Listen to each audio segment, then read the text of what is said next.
मागथाइगाव गामिनि भिसिडिसि नब्लांखौ दिनै एमएलए जिरन बसुमतारिया बेखेवनानै होबाय।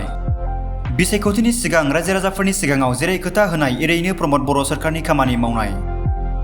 बिटिआर ओनसोलनि रायजो राजाफोरनि सुबिदानि थाखाय गासैबो गामिनि भिसिडिसि नब्लांखौ लुनानै होगोन बुंनानै खोथा होनाय बायदिनो बिटिआर सरकारा लुनानै होगासिनो दं। बेबायदिनो दिनै क'क्राझार जिल्ला गसाइगाव महकुमानि सिङाव थानाय मागथाइगाव भिसिडिसिनि नब्लांखौ गसाइगाव विधानसभा बियाबनि एमएलए जिरन बसुमतारि बिथाङा रायजो राजाफोरनि थाखाय बेखेवनानै होयो। बे बेखेवनाय हाबाफारियाव एमएलए बिथांजों लोगोसे गसाइगाव जिल्ला इउपिपिएल दोलोनि लोगो आफादगिरि लकनाथ बसुमतारि, जमदुवार बियाबनि टिसिएलसिसिनि मासिगिरि निरद नार्जारि, लोगो टिसिएलसिसि मासिगिरि निथुन बसुमतारि, बिथांमोनजों लोगोसे मागथाइगाव भिसिडिसिनि मासिगिरि, सोद्रोमाफोर आरो गोबां रायजो राजाफोरजों बाहागो लानायखौ नुनो मोननाय जायो। भिसिडिसि नब्लांखौ बेखेवनाय लोगो लोगोनो दिनैनिफ्राय भिसिडिसिनि मासिगिरिखौ नागिरबाय थानाङा जासे बे नब्लाङाव फैनानै भिसिडिसिनि गासैबो खामानिखौ मावनानै लानो थाखाय सुबिदाखौ मोननो हासिगोन। बेयो रायजो राजाफोरनि जोबोद मोजां खौरां होनना एमएलए बिथाङा ओरैबायदि फोरमायो।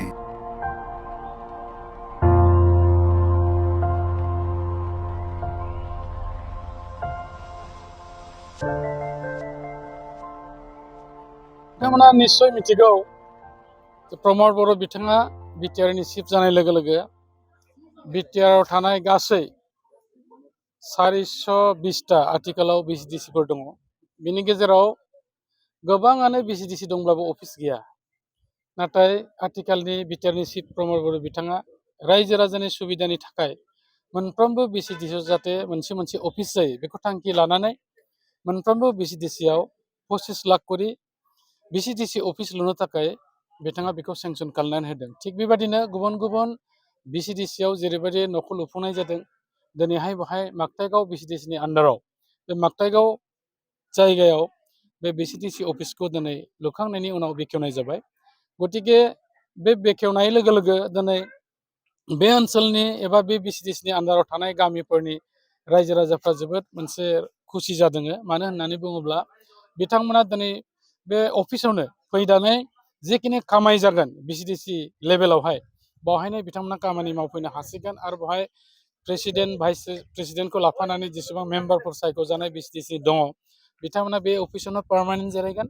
गतिके रायजो राजाफ्रा आगोल समाव जादोंमोन माने बहा थांनानै चेयारमेनखौ लोगो मोनगोन, भाइस चेयारमेना बहा जिरायो, मेम्बार बहा थांगोन बेबायदि जायोमोन।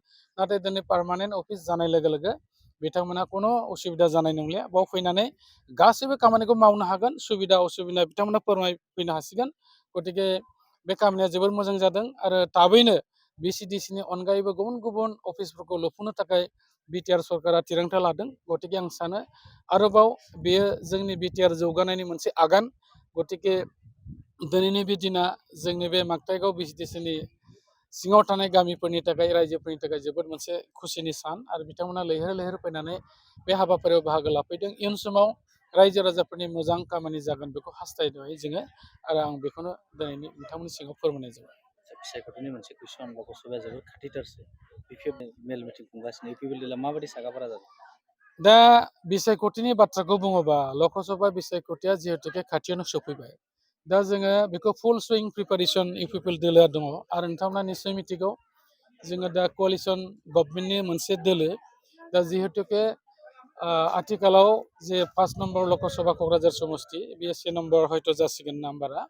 दा बेखौ जोंनो जिहेतुके एलायन्स जे जोंनि पार्टि दं बिथांमोना इउपिपिएल दोलोनो बे समस्तिखौ हगारनाय जादों आरो जोङो खौसेनो हाबा मावनानै बेखौ देरहानायनि थाखाय जोङो साखाफारा जागासिनो दं आरो निजा बबेयानो जोङो इउपिपिएल दोलोआ जोंनि रायजो राजाफोर बे हालामाव थानाय रायजो राजा बिथांमोनजों जों सावरायगासिनो दङ आरो जोङो बिराद माने जोङो बोरै खामानि मावोबा जों बेनिफ्राय देरहानो हागोन जों बे खामानिखौ मावदों आरो जों मिजिंथिदों बे समस्तिनिफ्राय जोङो इजिनो देरहागोन। दिनै बिपिएफ दोलोआबो खामानि मावदों, मावाखै नङा, मोनफ्रोमबो दोलोआ खामानि मावगोन। नाथाय दिनै बिपिएफजों लोगोसे गुबुन गुबुन जे दोलोफोर दङ जोंनि एलायन्स पार्टिनि अनगा बेयो जोंनि इउपिपिएल दोलोनि थाखाय जेबो फेक्टर जानाय नङा। जोंनि बिजाथिया बे समस्तिनिफ्राय बे गोरलैयैनो देरहालांगोन। दा रायजो राजाफ्रा जेरैबायदि जोंनि सरकारखौ अनसायनानै मोजां मोननानै बिथांमोना लैहोर लैहोर फैदों आरो बिथांमोना जेरै खामानि मावदों आरो जों जेरैबायदि बिथांमोनखौ जोङो खावलायदों रायजो राजाफोरजोंहाय सह'जुगिता होनानै जिहेतु खामानिखौ मावगासिनो दं।